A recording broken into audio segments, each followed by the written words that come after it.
ಸ್ನೇಹಿತರೆ, ಎಲ್ಲರಿಗೂ ನಮಸ್ಕಾರ. ನಾವಿಂದು ಈ ವಿಡಿಯೋದಲ್ಲಿ ಯಶೋಗಾಥೆ ಬಿಲ್ ಗೇಟ್ಸ್ರನ್ನು ನಿಮ್ಮ ಸ್ಫೂರ್ತಿಯನ್ನಾಗಿ ಮಾಡಿಕೊಳ್ಳುವ ಒಂದು ಕಥೆಯನ್ನು ಹೇಳುತ್ತೇವೆ. Bill Gates American software engineer ಮತ್ತು ವ್ಯಾಪಾರ ಉದ್ಯಮಿ.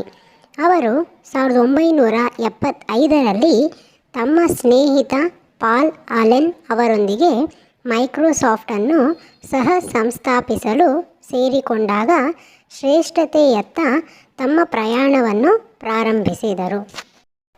ಇದು ಕಂಪ್ಯೂಟರ್ ಸಾಫ್ಟ್ವೇರ್ನಲ್ಲಿ ಪರಿಣತಿ ಹೊಂದಿರುವ ಅಮೇರಿಕಾದ ತಂತ್ರಜ್ಞಾನ ದೈತ್ಯನಾಗಲು ಹೋಗುವ ಕಂಪನಿಯ ಪ್ರಾರಂಭವಾಗಿದೆ.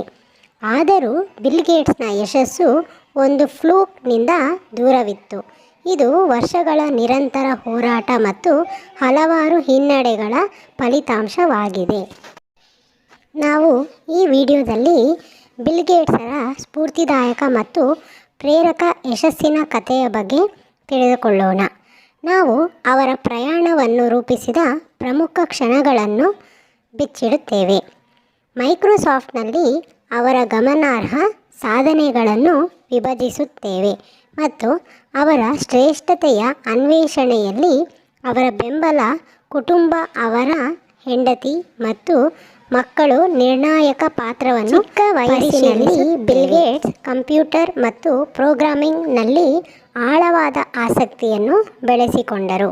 ಅವರು ಅಸಾಧಾರಣ ಪ್ರತಿಭೆಯನ್ನು ಪ್ರದರ್ಶಿಸಿದರು.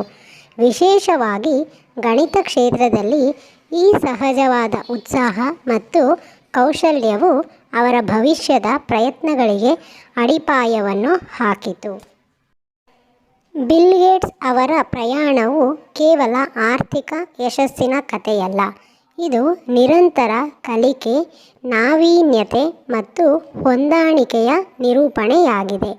ಅವರು ತಮ್ಮ ಪ್ರಶಸ್ತಿಗಳ ಮೇಲೆ ಎಂದಿಗೂ ವಿಶ್ರಾಂತಿ ಪಡೆಯಲಿಲ್ಲ, ಆದರೆ ಪ್ರತಿ ಸವಾಲನ್ನು ಬೆಳೆಯಲು ಮತ್ತು ಸುಧಾರಿಸಲು ಅವಕಾಶವಾಗಿ ಸ್ವೀಕರಿಸಿದರು.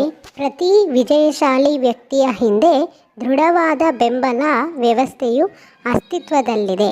ಬಿಲ್ ಗೇಟ್ಸ್ ಕಥೆಯು ಇದಕ್ಕೆ ಹೊರತಾಗಿಲ್ಲ. ಅವರ ಪತ್ನಿ ಮೆಲಿಂಡಾ ಗೇಟ್ಸ್ ಮತ್ತು ಅವರ ಮಕ್ಕಳು ಅಚಲವಾದ ಬೆಂಬಲ ಮತ್ತು ಉತ್ತೇಜನವನ್ನು ನೀಡಿದರು. ಜಗತ್ತಿನಲ್ಲಿ ಒಂದು ಬದಲಾವಣೆಯನ್ನು ಮಾಡುವ ಅವರ ಸಂಕಲ್ಪವನ್ನು ಬಲಪಡಿಸಿದರು.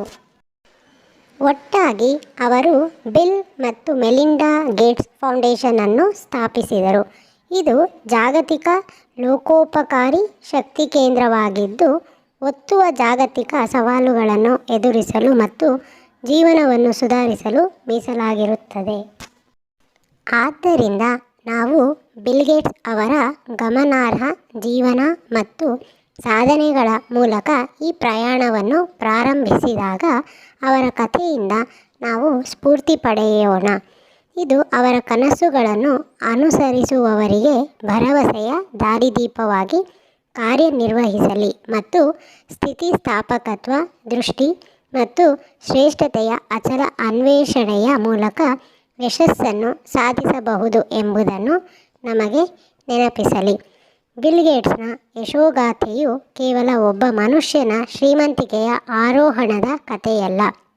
ಪ್ರಪಂಚದ ಮೇಲೆ ತಮ್ಮ ಛಾಪು ಮೂಡಿಸಲು ಬಯಸುವ ಯಾರಿಗಾದರೂ ಇದು ನೀಲನಕ್ಷೆಯಾಗಿದೆ. ಬಿಲ್ ಗೇಟ್ಸ್ ಮತ್ತು ಅವರ ಯಶೋಗಾಥೆ ಇದು ಓದಲು ಯೋಗ್ಯವಾದ ವಿಷಯವಾಗಿದೆ ಮತ್ತು ಅದಕ್ಕಾಗಿಯೇ ನಾವು ಅದರ ಬಗ್ಗೆ ಈ ವಿಡಿಯೋದಲ್ಲಿ ತಿಳಿದುಕೊಳ್ಳೋಣ.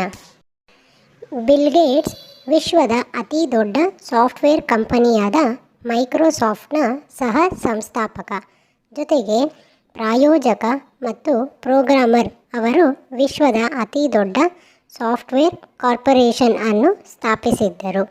ಅವರನ್ನು ವಿಶ್ವದ ಎರಡನೆಯ ಶ್ರೀಮಂತ ವ್ಯಕ್ತಿಯಾಗಿಸಿದರು. $6 ಶತಕೋಟಿಗಿಂತ ಹೆಚ್ಚಿನ ನಿವ್ವಳ ಮೌಲ್ಯ ಮತ್ತು ಒಟ್ಟು $28 ಶತಕೋಟಿಗಿಂತ ಹೆಚ್ಚಿನ ಲೋಕೋಪಕಾರಿ ನೀಡುವ ಮೂಲಕ ಬಿಲ್ ಮತ್ತು ಮೆಲಿಂಡಾ ಗೇಟ್ಸ್ 2007ರಲ್ಲಿ ಅಮೆರಿಕದ ಎರಡನೇ ಅತ್ಯಂತ ಉದಾರವಾದ ಲೋಕೋಪಕಾರಿಗಳಾಗಿದ್ದರು. ಈ ಅದ್ಭುತ ವಾಣಿಜ್ಯೋದ್ಯಮಿಯ ಯಶಸ್ಸಿನ ಅಸಾಮಾನ್ಯ ಪ್ರಯಾಣದ ಬಗ್ಗೆ ನೀವು ತಿಳಿದುಕೊಳ್ಳಲು ಬಯಸುವುದಿಲ್ಲವೇ? ಸರಿ, bill Gates the business giant ಅವರ ಯಶಸ್ಸಿನ ಕಥೆಯ ಮೂಲಕ ನಾವು ನಿಮ್ಮನ್ನು ಕರೆದೊಯ್ಯುತ್ತೇವೆ. ಬಿಲ್ ಗೇಟ್ಸ್ 13ನೇ ವಯಸ್ಸಿನಲ್ಲಿ ಲೇಕ್ ಸೈಡ್ ಪ್ರೆಪ್ ಸ್ಕೂಲ್ಗೆ ಸೇರಿಕೊಂಡರು. ಅಲ್ಲಿ ಅವರು ತಮ್ಮ ಮೊದಲ ಕಾರ್ಯಕ್ರಮವನ್ನು ಬರೆದರು. ಅವರು 8ನೇ ತರಗತಿಯಲ್ಲಿದ್ದಾಗ ಬೇಸಿಕ್ನಲ್ಲಿ ಜನರಲ್ ಎಲೆಕ್ಟ್ರಿಕ್ ಸಿಸ್ಟಮ್ ಅನ್ನು ಪ್ರೋಗ್ರಾಮಿಂಗ್ ಮಾಡಲು ಆಸಕ್ತಿಯನ್ನು ಪಡೆದರು ಮತ್ತು ಅದನ್ನು ಮುಂದುವರಿಸಲು ತರಗತಿಯಿಂದ ವಿನಾಯಿತಿ ಪಡೆದರು.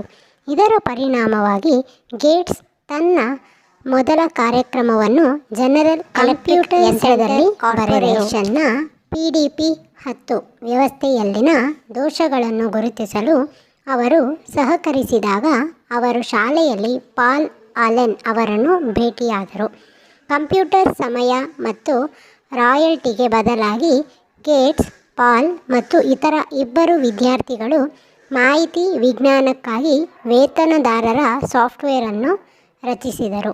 ಇಡೀ ಶಾಲೆಯು ಗೇಟ್ಸ್ನ ಪ್ರೋಗ್ರಾಮಿಂಗ್ ಸಾಮರ್ಥ್ಯಗಳ ಬಗ್ಗೆ ತಿಳಿದುಕೊಂಡಾಗ ಅದು ಸಾಕಷ್ಟು ಕೋಲಾಹಲವನ್ನು ಸೃಷ್ಟಿಸಿತು. ಶಾಲಾ ಸ್ನೇಹಿತ ಅಲೆನ್ 1975ರಲ್ಲಿ MITSನ ಮೊದಲ ಸಮೂಹ ಮಾರುಕಟ್ಟೆ ಆಲ್ಟೇರ್ ಮೈಕ್ರೋ ಕಂಪ್ಯೂಟರ್ನಲ್ಲಿ ಲೇಖನವನ್ನು ಕಂಡುಹಿಡಿದನು. ಆದಾಗ್ಯೂ ಯಂತ್ರವು ಸಾಫ್ಟ್ವೇರ್ ಕೊರತೆಯನ್ನು ಹೊಂದಿತ್ತು. ಮತ್ತೊಂದೆಡೆ ಬಿಲ್ ಮತ್ತು ಆಲೆನ್ ಇದನ್ನು ತಮ್ಮ ಸ್ವಂತ ಸಾಫ್ಟ್ವೇರ್ ಕಂಪನಿಯನ್ನು ಪ್ರಾರಂಭಿಸುವ ಅವಕಾಶವಾಗಿ ನೋಡಿದರು. ಬಿಲ್ ಗೇಟ್ಸ್ MITS ಅನ್ನು ಸಂಪರ್ಕಿಸಿದಾಗ ಕಂಪನಿಯ ಕಲ್ಪನೆಗಾಗಿ ಅವರು ಮತ್ತು ಸ್ನೇಹಿತ ಈಗಾಗಲೇ ಬೇಸಿಕ್ ಪ್ರೋಗ್ರಾಮಿಂಗ್ ಭಾಷೆಯನ್ನು ರಚಿಸಿದ್ದಾರೆ ಎಂದು ಸುಳ್ಳು ಹೇಳುವುದನ್ನು ಬಿಟ್ಟು ಬೇರೆ ದಾರಿಯಿಲ್ಲ. ಕಂಪನಿಯು ಈ ಪರಿಕಲ್ಪನೆಯಿಂದ ಎಷ್ಟು ಪ್ರಭಾವಿತವಾಯಿತು ಎಂದರೆ ಅವರು ಆಲ್ಟೇರ್ ಸಾಫ್ಟ್ವೇರ್ ಅನ್ನು 1.5 ತಿಂಗಳಿನಲ್ಲಿ ಶಾಲೆಯ ಕಂಪ್ಯೂಟರ್ಗಳನ್ನು ಮಾತ್ರ ಬಳಸಿಕೊಂಡು ನೆಲದಿಂದ ಅಭಿವೃದ್ಧಿಪಡಿಸಲು ನಿರ್ಬಂಧವನ್ನು ಹೊಂದಿದ್ದರು. ಯಂತ್ರವು ಅಲೆನ್ ಮತ್ತು ಗೇಟ್ಸ್ ವಿನ್ಯಾಸವನ್ನು ಅಳವಡಿಸಿಕೊಂಡಾಗ MITS ಅವರೊಂದಿಗೆ ಸಂಬಂಧವನ್ನು ರೂಪಿಸಿತು. ಮೈಕ್ರೋಸಾಫ್ಟ್ ಅನ್ನು 2 ತಿಂಗಳ ನಂತರ ಅಲೆನ್ ಮತ್ತು ಗೇಟ್ಸ್ ಸ್ಥಾಪಿಸಿದರು. ಈ ಹಿಂದೆ ಬ್ಯಾಂಕಿಂಗ್ ಮತ್ತು ಟೆಲಿಕಾಂ ಕಂಪನಿಯ ಮಂಡಳಿಯಲ್ಲಿದ್ದ ಗೇಟ್ಸ್ನ ತಾಯಿ ಯುವಜನರು ದೊಡ್ಡ ಉದ್ಯೋಗಿಗಳನ್ನು ನೇಮಿಸಿಕೊಳ್ಳಲು ಸಾಧ್ಯವಾಗದ ಕಾರಣ ಮೊದಲ 5 ಗ್ರಾಹಕರು ದಿವಾಳಿಯಾದ ಕಾರಣ ಯಶಸ್ಸು ಸುಲಭವಾಗಿ ಬರಲಿಲ್ಲ. 1980ರಲ್ಲಿ IBM ಮೊದಲ ವೈಯಕ್ತಿಕ ಕಂಪ್ಯೂಟರ್ ಆಪರೇಟಿಂಗ್ ಸಿಸ್ಟಮ್ಗಾಗಿ ಮೈಕ್ರೋಸಾಫ್ಟ್ನೊಂದಿಗೆ ಆದೇಶವನ್ನು ಮಾಡಿತು. ಗೇಟ್ಸ್ ತನ್ನ ಸ್ವಂತ ವ್ಯವಸ್ಥೆಯನ್ನು ಹೊಂದಿಲ್ಲದ ಕಾರಣ ಮೊದಲು ವಿರೋಧಿಸಿದರು. ಆದರೆ IBM ಬೇರೆಯವರೊಂದಿಗೆ ಒಪ್ಪಿಕೊಳ್ಳಲು ಸಾಧ್ಯವಾಗದ ಕಾರಣ ಅವರು ಒಪ್ಪಿಕೊಳ್ಳಲು ಒತ್ತಾಯಿಸಲಾಯಿತು. ಟಿಮ್ ಪ್ಯಾಟರ್ಸನ್ ಅವರ QDOS ಆಪರೇಟಿಂಗ್ ಸಿಸ್ಟಮ್ಗಾಗಿ ಬಿಲ್ $50,000 ಪಾವತಿಸಿದರು. ನಂತರ ಅದನ್ನು IBMಗೆ ಅಳವಡಿಸಿಕೊಂಡರು ಮತ್ತು ಅದೇ ಬೆಲೆಗೆ MS-DOS ಹೆಸರಿನಲ್ಲಿ ಕಂಪನಿಗೆ ಮಾರಾಟ ಮಾಡಿದರು. ಮೈಕ್ರೋಸಾಫ್ಟ್ ಈಗ ಆಪರೇಟಿಂಗ್ ಸಿಸ್ಟಮ್ನ ಹಕ್ಕುಗಳನ್ನು ಹೊಂದಿದೆ ಮತ್ತು ಅದನ್ನು ಇತರ ಕಂಪ್ಯೂಟರ್ ಕಂಪನಿಗಳಿಗೆ ಮಾರಾಟ ಮಾಡಬಹುದು. ಅಂದಿನಿಂದ ಮೈಕ್ರೋಸಾಫ್ಟ್ ಬೆಳವಣಿಗೆಯನ್ನು ಮುಂದುವರೆಸಿದೆ. ವಿಂಡೋಸ್ OSನಿಂದ ಮೈಕ್ರೋಸಾಫ್ಟ್ ಆಫೀಸ್ ಸ್ವೀಟ್ಸ್, ಆಫೀಸ್ 365 ವರೆಗೆ ಸಾಫ್ಟ್ವೇರ್ ಮತ್ತು ಹಾರ್ಡ್ವೇರ್ ಉತ್ಪನ್ನಗಳ ಸಂಖ್ಯೆಯು ಬೆಳೆಯುತ್ತಿದೆ. 1975ರಿಂದ ಮೈಕ್ರೋಸಾಫ್ಟ್ ಸಾಫ್ಟ್ವೇರ್ ಮಾರುಕಟ್ಟೆಯನ್ನು ನಿಯಂತ್ರಿಸುತ್ತಿದೆ ಮತ್ತು ಹೆಚ್ಚಿನ ಸಂಸ್ಥೆಗಳು ವಿಂಡೋಸ್ ಸಾಫ್ಟ್ವೇರ್ ಅನ್ನು ಬಳಸುತ್ತವೆ. ಅವರು ಯಾವಾಗಲೂ ಬದಲಾವಣೆಯೊಂದಿಗೆ ಇರುತ್ತಾರೆ. ಅದಕ್ಕಾಗಿಯೇ ಅವರು ಇನ್ನೂ ವಿಶ್ವದ ಅತ್ಯಂತ ಯಶಸ್ವಿ ಸಾಫ್ಟ್ವೇರ್ ಕಂಪನಿಯಾಗಿದ್ದಾರೆ.